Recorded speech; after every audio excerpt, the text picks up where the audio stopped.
My name's Dr. Rachael Gunn. I'm a lecturer at Macquarie University, but I also go by the name Raygun, and I'm a breaker that has qualified for the Paris Olympics, and I'll be representing Australia. It's pretty unreal. I'm really excited and honoured to be the first B-girl representing Australia in the Olympics. I just want to go out there and do my best and really showcase what Australia has on the world stage and also do Australians proud. But, I can't help but use this platform that I've been given to try and advocate for this culture and this scene and dance that has given me so much. It's really, really important to me that I try and get more support, to try and, share the history a bit more, and to try and get people to understand the richness of this culture and of this dance. I started breaking in my early 20s, so I was much later than most of my peers who had started, maybe around 16 or 18 even, although a lot of people start a lot younger these days.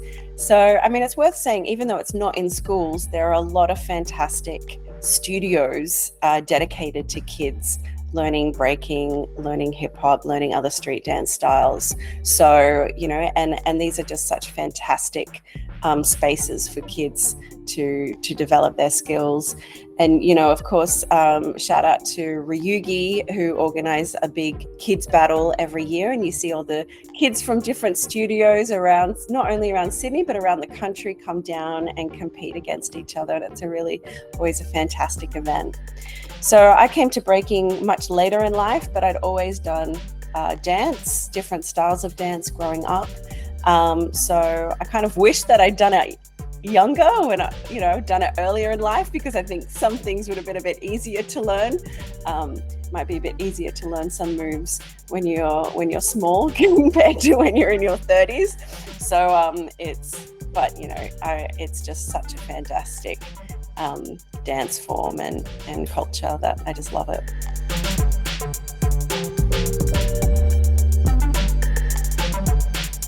A lot of great dancers around that can help you and support you.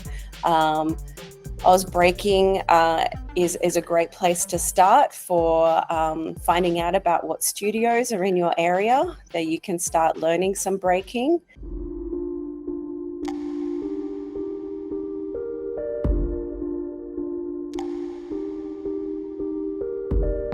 I actually found that breaking was banned in schools when I was doing my PhD research. I was looking at the history of breaking in Sydney and New South Wales, and looking at the different ways that it has interacted with, broader society, be that through competitions, be that through news coverage.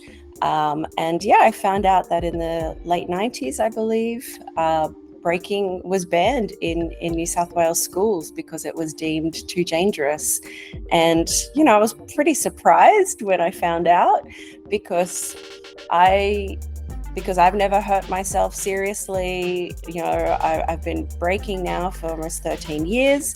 Everyone that I train with hasn't hurt themselves seriously. It's just overuse injuries like it is in any other sport. You've got your ACL injuries, but what sport doesn't? So I was pretty surprised that it was, it had this ban in place. And I kind of felt like it was more tied up in the kind of attitudes towards hip hop culture in New South Wales. There is a lot of resistance and a lot of negativity around hip hop culture in New South Wales. We can see those sorts of reactions in, the responses to 1-4 out of Mount Druitt.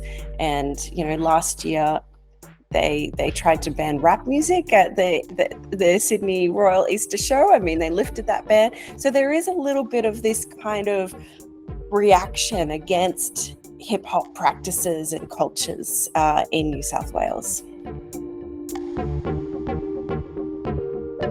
If you look look at other countries around the world, particularly Japan, you know, they've had breaking in school for years. They've got, you know, these school programs, these camp programs, and you can see that in the level of their breakers, the skills that they have, the foundation that they have, the knowledge that they have. So we're really doing ourselves a disservice by banning it in one whole space.